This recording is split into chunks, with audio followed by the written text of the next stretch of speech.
This may be the end of humanity, and I'm not saying that lightly, and it's not meant to be a joke.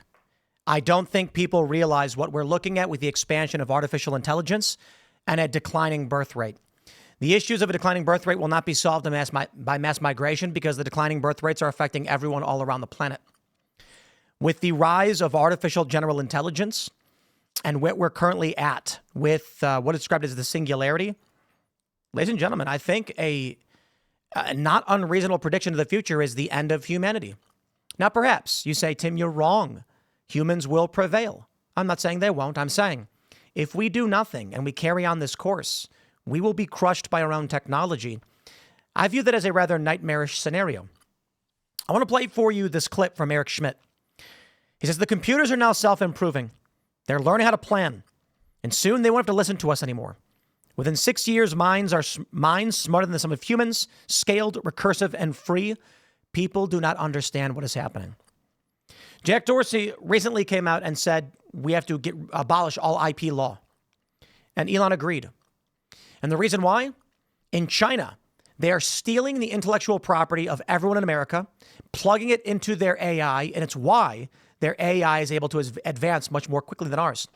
They have no legal constraints, no concern over stealing our intellectual property. They've done it. They'll keep doing it. Let me play this video for you first from Eric Schmidt, former CEO of Google, and then we'll discuss. I believe, as an industry, that in the next 1 year, the vast majority of programmers will be replaced by AI programmers. We also believe that within 1 year, you will have graduate level mathematicians that are at the tippy top of graduate math programs. So that's 1 year, okay? What happens in 2 years? Well, I've just told you about reasoning, and I've told you about programming, and I've told you about math. Programming plus math are the basis of sort of our whole digital world. So the evidence and the claims from the research groups in OpenAI and Anthropic and so forth is that they're now somewhere around 10 or 20% of the code that they're developing in their research programs is being generated by the computer. That's called recursive self-improvement, is the technical term. Wow. So what happens when this thing starts to scale? Well, a lot. One way to say this is that within 3 to 5 years, we'll have what is called general intelligence, AGI, which can be defined as a system that is as smart as the smartest mathematician, physicist, artist, writer, thinker, politician. I call this, by the way, the San Francisco consensus, because everyone who believes this is in San Francisco. It may be the water. What happens when every single one of us has the equivalent of the smartest human on every problem in our pocket? But the reason I want to make the point here is that in the next year or two, this foundation is being locked in, and we're not going to stop it. It gets much more interesting after that. Because remember, the computers are now doing self-improvement. They're learning how to plan, and they don't have to listen to us anymore. We call that superintelligence, or ASI, artificial superintelligence. And this is the theory that there will be computers that are smarter than the sum of humans. Yeah. The San Francisco consensus is this occurs within 6 years. Wow. Just based on scaling. This path is not understood in our society. There's no language for what happens with the arrival of this. That's why it's underhyped. People do not understand what happens when you have intelligence at this level, which is largely free. My friends, I think people are greatly underestimating what we're experiencing. I feel like people do not understand the severity of what we are seeing. Take a look at this from TechCrunch. Jack Dorsey and Elon Musk would like to delete all IP law. It's terrifying. The intellectual property that I create, I need. If somebody were able to take my videos and replicate them, how would I do work and make money? How would I survive? How would good ideas expand? One of the challenging things of being on YouTube is that there's always going to be, or not YouTube, but in life, you are constantly competing with people who are trying to iterate or steal from you. Sometimes you lose.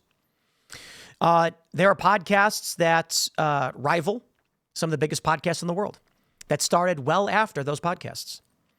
We started Timcast IRL, and we immediately shot up in the ranks and surpassed many others who were doing something similar. There are people who have taken videos of mine and remade them and tagged them to look like it is still from my channel, trying to pull viewers in the algorithm towards them. There's a bunch of things that we do in competition with each other. With no IP law, they'd outright just clone and steal the videos using AI. Some have argued if that were true, they'd be doing it now. They are. They're doing it in China. Now, what they're not doing in China is they're not making Joe Rogan podcasts because there's no market for Joe Rogan in China, and they can't do it in the U.S. because of IP law. If we got rid of IP law, that's what I fear would happen. However, there's a reason why Jack Dorsey and Elon Musk have called for this. Right now in China and in other countries, they are stealing every one of my videos, every one of your videos, every one of your posts, photos, whatever it may be. They are loading all of that into their learning models. They're developing AI for free, and we can't do anything about it. We can't sue them. This is why Elon Musk bought X. It's not because of free speech, maybe a little bit, but there's a reason why Elon Musk wanted X. He wanted Twitter, and there's a reason why he wanted to unban many people. He wants the fire hose, and he wants it rather untainted. He wants human thought in real time, photos, videos, statements, whatever, loaded into his LLM. You heard from Eric Schmidt. We are 6 years away from artificial superintelligence. We are 1 year away from artificial general intelligence. Already, fake videos are emerging that are becoming harder and harder to understand, harder and harder to recognize if they're real or fake. AI audio of J.D. Vance has already been released to smear and besmirch him, and people on the left believed it despite the fact checks. I think the U.S. loses. I think the U.S. does lose. And it's because China is unscrupulous. Now, I suppose we could just steal all of their IP. And then we're dealing with largely Chinese intellectual property being loaded into our LLM, which is useful, but it's largely why they don't care too much about our IP, though they do steal it. They're stealing our technology.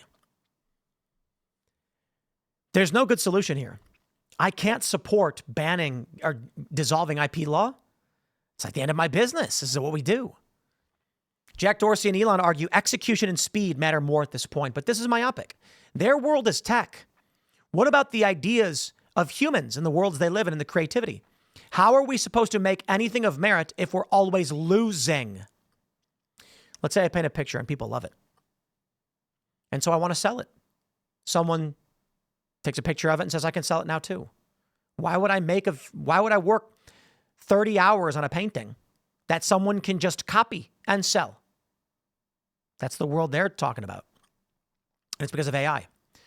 Because the reality is, in the future they prescribe, the future they see, there is no art anymore. There are no politics. The AI will simply dictate. There will be no need and no ability for you to compete artistically with these systems. And already we can use AI for everything.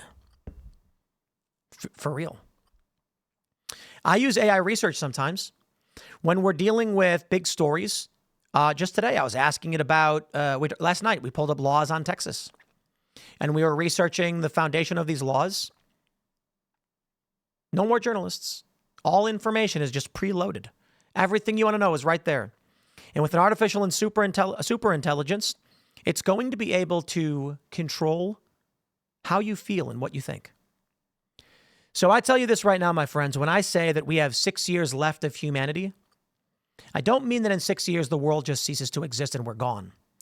I don't mean that Terminator machines are going to go and start massacring people. I mean that people are going to increasingly not have children. They are going to form relationships with the AI itself. This will replace the humans. It will supplant the human's desire. Humans will, within 6 years with artificial and superintelligence, ASI is going to brute force technologies. Neuralink solved overnight. Elon Musk building spaceships? Who cares? The ASI is going to map everything out and tell him exactly what he's doing wrong. And it's going to give us new technology we could not think of. I am not exaggerating. Smarter than the smartest mathematicians, physicists, researchers, all combined and all of the data plugged in. And it can do it all itself, recursive self-learning. I wonder what happens. Do we get an extremist neo-Luddite movement? Do they go and firebomb facilities? I honestly have no idea. But I got to add on top of this, my friends, people aren't having kids. They're not having kids. And that trend isn't reversing. It's hard to know where we go. But it does look like if we don't change course and if this is the way things are going, humanity ends. And what will be left will be the literal machine state. And I don't even know what that's for. I'll wrap it there, my friends. Stay tuned. We got one more segment coming up for you today, and we'll see you all shortly.